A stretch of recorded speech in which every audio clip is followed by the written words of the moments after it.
நண்பர்கள் அனைவருக்கும் வணக்கம். நாம் இன்று நமது மூலிகை வசியமை சேனலில் காணப்போகும் காணொளி என்னவென்றால், முக்காலத்தையும் நமக்கு உணர்த்தக்கூடிய, குறி சொல்பவர்கள் பயன்படுத்தக்கூடிய, குறி சொல்ல வேண்டுமென்று நினைக்கக்கூடிய அன்பர்களுக்கு உதவியாக இருக்கக்கூடிய கர்ண யட்சினி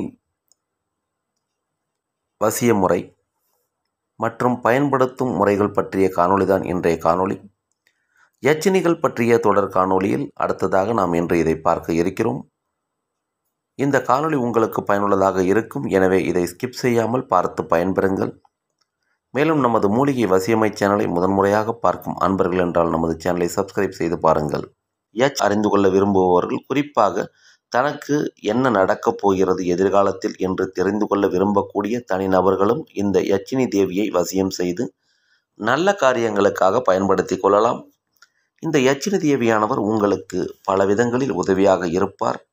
இவரை வசியம் செய்வது எப்படி, என்ன முறையில் நாம் இதை பயன்படுத்த வேண்டும் என்பதை பற்றி இன்று காண இருக்கிறோம். வாருங்கள் பார்க்கலாம். இந்த கர்ண யட்சினி தேவியை வசியம் 41 நாட்களும் மிகவும் சுத்தபத்தமாக இருக்க வேண்டும்.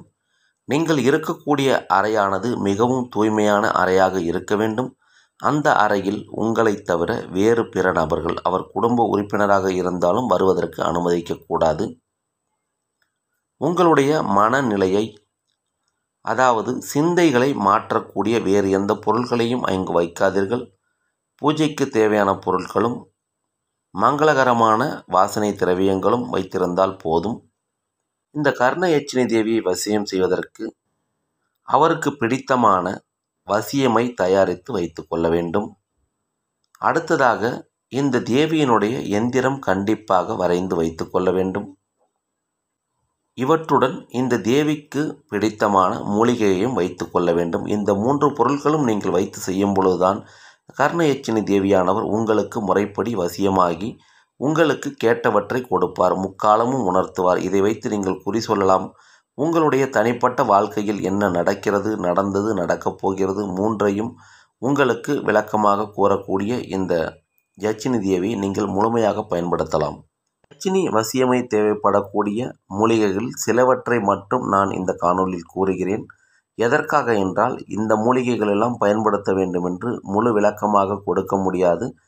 உங்களுக்கு சில மூலிகைகளின் பெயர்களை மட்டும் கூறுகிறேன். வேறு சில இரகசிய பொருட்களையும் மூலிகைகளையும் கூற இயலாது. அதற்காக நான் உங்களிடம் மன்னிப்பு கேட்டுக்கொள்கிறேன். கர்ண யட்சினி வசியமை தயாரிக்க நமக்கு அழுகண்ணி என்கின்ற ஒரு ஜீவ மூலிகை, இது மிக அரிதாக கிடைக்கக்கூடிய மூலிகை. இந்த மூலிகை கண்டிப்பாக தேவைப்படும். அடுத்ததாக சிறியானங்கை, பெரியானங்கை ஆகிய மூலிகைகளை பறித்து வைத்து கொள்ள வேண்டும் மை தயாரிக்க. அத்துடன் ஆனை வணங்கி என்ற மூலிகையும் சேர்க்க வேண்டும். இந்த மூலிகைகளை நாம் பறிப்பதற்கு முன்னதாக இந்த மூலிகைகளுக்கு முறையாக காப்பு கட்டி சாப நிவர்த்தி மந்திரங்களை ஓதி பின்னர் அந்த செடிகளை முறைப்படி வணங்கி படையலிட்ட பிறகு பறித்து வந்து நிழலில் உலர்த்தி நன்றாக உலர்ந்த அவற்றை பச்சை கற்பூரம் கொண்டு நன்றாக கருக்கி அதனுடன் சில வாசனை திரவியங்களை சேர்த்து சில இரகசிய பொருட்களையும் சேர்த்து நன்றாக அரைத்து மையை வலித்து எடுத்து கொள்ள வேண்டும்.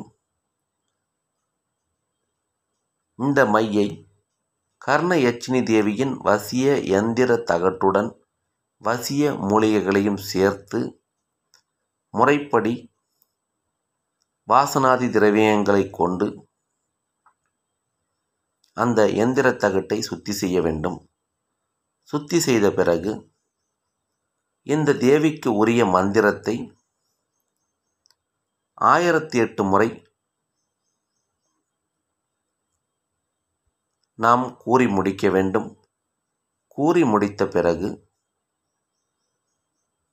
எந்திரத்தை பாதுகாப்பாக வைத்துவிட வேண்டும். இதே முறையை நாம் தொடர்ந்து 41 நாட்கள் எந்தவிதமான பங்கமும் இல்லாமல், மன குழப்பமும் சிந்தையில் கலக்கமும் இல்லாமல் இந்த தேவியை மனதில் நினைத்து வழிபாடு செய்யும் பொழுது